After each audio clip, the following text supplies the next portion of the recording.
I just thought I'd throw out another idea today. Mainly that I love how these things just dawn on me, and normally I just go into an introverted process of considering them and processing them and writing about them. But I'm starting to feel comfortable opening up and sharing it on this channel. And I think that I've always loved religious symbolism, sacred texts, and, ancient, particularly ancient belief systems, ancient documents. And, I want to take that even farther and study it even more in depth, historically and philosophically, even more. And I have taken certain principles from certain beliefs and experiences throughout my life and just applied them, excuse me, and just applied them to the way I live my life.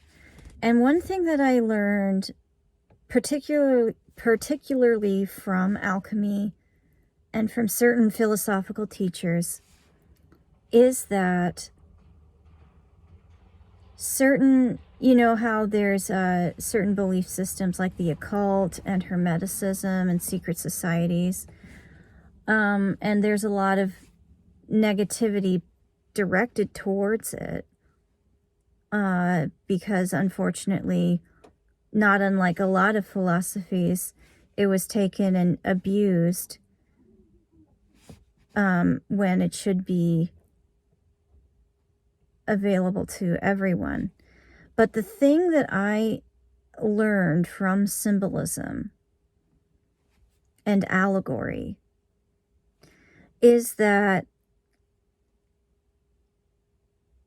I personally don't believe that a lot of the teachings that we see in the world are based on a historical fact. They may be in some component, but I think the large majority of what we hear in teachings around the world is allegorical and symbolic. And the reason for that, in my opinion, is because you are meant to uncover it in a way that is meant for you, the individual.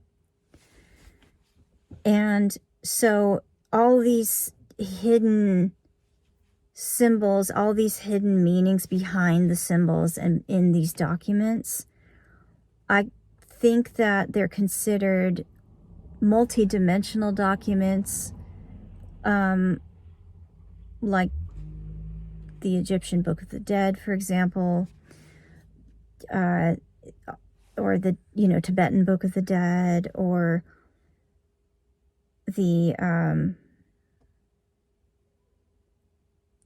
what's a good alchemy book that I haven't read my alchemy books in a while. The Emerald Tablets, Origin Disputed, but they're all meant to be uncovered in a way that is meant for you. And the reason that they're hidden is because you are meant to uncover them and develop an understanding. And this is just one aspect. There are so many reasons why certain philosophies are shown in this way. But for me, especially in a therapeutic context and in a self-awareness, self-evolution context, certain truths are hidden because the journey of uncovering them is a part of that. You're supposed to go through the process of unmasking what is hidden, because without that process, you miss out on understanding the truth and preparing yourself for it. And so I just thought I'd share that today, and it makes me think of I haven't read this book yet, but maybe at some point I will. I just know a lot about it from what I've heard about it kind of reminds me of The Alchemist and the importance of the journey in that story.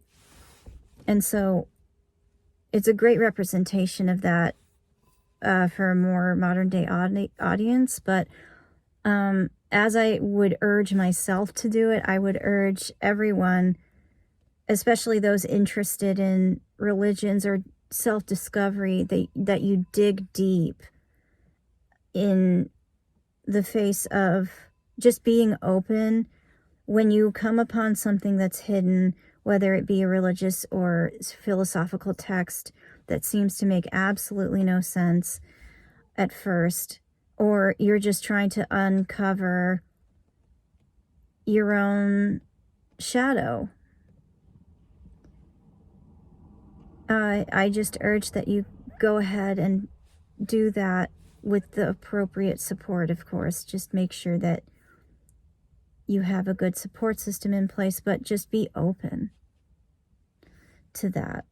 And it will be shocking and surprising what you may find. And I know in the Bible there's multiple references, and I was raised Catholic, and we had our own version of the Bible growing up. I'm not Catholic anymore, but I do remember multiple references to humble yourself. I cannot make specific references because it's been such a long time since I've read the Bible, but I do remember humble yourself. And humbling yourself does not mean lowering yourself or putting yourself beneath anything or anyone. It means being open, being willing to learn. That's it. Yeah. And so the minute I decided to be open to what I had to learn and the journey that comes with it was the moment it saved me on multiple occasions and opened me up to more than I could have ever imagined in my life, in both an unknown, more mystical context, but also in a practical context. Being open is one of the best things you can do. Being curious is one of the best things you can do. And one of the things that I learned from hidden symbolism and uncovering it in text is that very thing, that it can teach you so much when you're just open. So have a wonderful day, and I hope that you find this thought interesting and maybe helpful. Bye.